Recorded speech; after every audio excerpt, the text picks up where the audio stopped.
Sophie Herford, donc Jack l'Éventreur démasqué, publié aux éditions Talendier. Donc après toute cette série de crimes de Jack l'Éventreur, finalement il y a eu une autre victime, c'est Sir Charles Warren, qui est préfet de police et qui est amené à la démission. Alors c'est vrai qu'au fur et à mesure de l'enquête, on constate un aveu d'impuissance de la part de Scotland Yard. Sir Charles Warren a beaucoup de mal à obtenir une certaine popularité. On sait qu'il jouissait d'un certain discrédit, surtout depuis l'affaire du Bloody Sunday en 1887, donc un an avant son admission à Scotland Yard. Et on sait que le peuple réclame sa tête, celle également d'Henry Matthews, qui est le patron du Home Office à cette époque, c'est l'équivalent du ministère de l'Intérieur. Et il va donner sa démission la veille, c'est ce qu'il déclare en tout cas au Murray's Magazine, la veille du dernier meurtre de Majid Kelly, donc dans la nuit du 8 au 9 novembre 88, mais lui elle aurait donné sa démission le 8 novembre. Mais on sait que c'est plutôt à l'annonce du meurtre qu'il aurait donné sa démission, donc il se serait trouvé des prétextes, parce que ce matin-là, tout le monde réclame sa tête. Les New Boys crient qu'il y a donc une nouvelle victime, que Jack l'Éventreur est encore sévi, donc c'est la pire de toutes, c'est le titre que portent les journaux de l'époque, le Times, le Star et tous les journaux de l'époque. Et finalement, Jack l'Éventreur obtient quelque part ce dont il a toujours rêvé, la démission sur un plateau d'argent de Sir Charles Warren, parce que de toute façon, depuis le début, il s'arrange pour le discréditer. C'est aussi ce qu'il dit dans un des courriers, en tout cas, qu'il envoie, notamment celui du 19 octobre 88.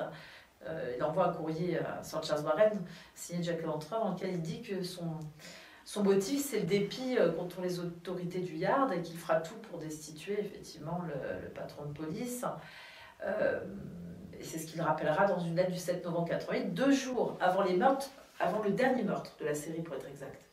Et bizarrement, c'est ce qui va se passer. À partir du moment où, dans cette lettre, Jack l'Éventreur dit qu'il arrêtera de tuer dès lors qu'il aura obtenu le renvoi pur et simple ou la démission de Sir Charles Warren, les crimes cessent brutalement. La vague criminelle cesse. Et on assiste à une curieuse admission 6 mois après le dernier meurtre, donc le 1er juin de l'année 1889, le nouveau candidat, qui est donc Sir Melville Macnaghten, intègre les rangs de Scotland Yard, et cet homme a toutes les raisons de susciter notre intérêt, puisqu'il avait déjà soumis sa candidature quelques jours avant le premier meurtre de Penny Coles, et il avait subi une éviction particulièrement douloureuse, donc cette éviction du candidat Melville Macnaghten au titre de seconde police à Scotland Yard, qui avait d'ailleurs défrayé les chroniques policière à l'époque, on en parlait beaucoup dans la Gazette News. Donc cette admission a toutes les raisons de nous surprendre, puisqu'elle coïncide avec une date qui est celle du 28 août 88, qui est le jour exact où un homme avait tenté d'entrer à Scotland Yard sous la foi des recommandations du patron du Home Office de l'époque, donc c'est Henry Matthews, qui avait tout fait pour le recommander, parce que James Monroe, qui a à l'époque travaillé à la branche secrète et qui est le bras droit de Sir Charles Warren, a vraiment plébiscité cette admission. Seulement, Sir Charles Warren refusera de le recevoir le 28 août de l'année 1888. Non seulement il refuse de le recevoir, mais il y aurait donc une querelle mémorable qui se tiendra avec James Monroe, son second, et dont va être témoin Sir Robert Anderson.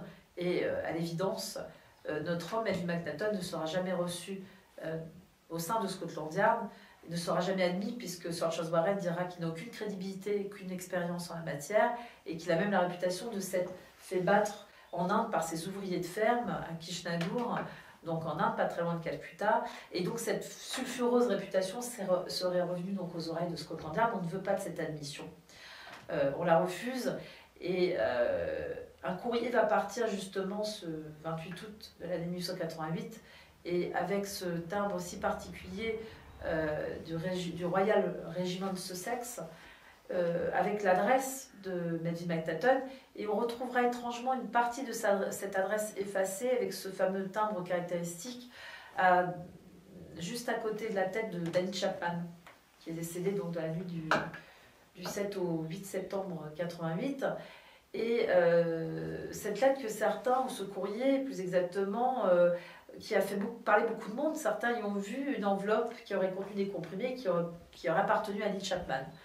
Et si finalement cette lettre appartenait à l'assassin, qui aurait laissé ses indices sur cette missive et qu'il s'agirait tout simplement de sa lettre d'éviction, la lettre qui signifie qu'il ne sera jamais pris à Scotland Yard et que l'assassin aura laissé au titre d'indice à côté de la tête d'Eddie Chapman, tout en sachant qu'il ne serait jamais pris. Sophie, on va parler maintenant de la personnalité, en fait finalement de ce qui se cache derrière cette personnalité sous ce pseudonyme de Jack l'Éventreur, à la fois le profil que l'on peut imaginer, psychologique, humain ou inhumain.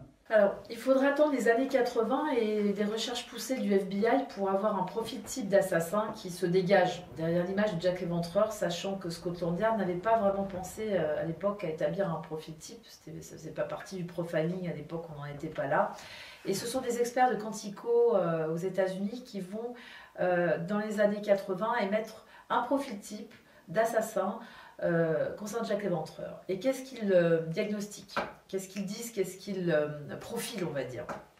Ils profilent un type de tueur organisé puisqu'ils ne laissent en lieu et place des meurtres aucun indice. Ni arme, ni indice compromettant, pas d'empreinte digitale, puisque de toute façon, à cette époque-là, nous sommes à 4 ans de l'émergence vraiment des empreintes digitales, du bertillonnage qui va être mis en vigueur en France dans les services de police, mais aussi à partir de 1892 à Scotland Yard, mais qui ne sera pas à disposition à l'époque des meurtres de Jack l'Éventreur. Donc on a affaire à quelqu'un qui a subi une frustration quelques jours avant les meurtres. C'est ce que disent les experts de Quantico. On a affaire à quelqu'un qui a des frustrations sexuelles, probablement impuissant, nourrit une forte idéalisation, désacralisation vers sa mère, et surtout un dépit contre une autorité supérieure, professionnelle, voilà, qui aurait subi un renvoi. C'est étrange parce que cette allégation nous renvoie justement à une des lettres signées Jack l'Éventreur et envoyée à Scotland Yard 19 octobre de l'année 1888, où l'assassin justement dit que son principal motif c'est la colère et le dépit contre les autorités du Yard et qu'il aurait subi donc un renvoi. En tout cas, ça correspond tout à fait au profil d'assassin que je décris en fait dans ma thèse.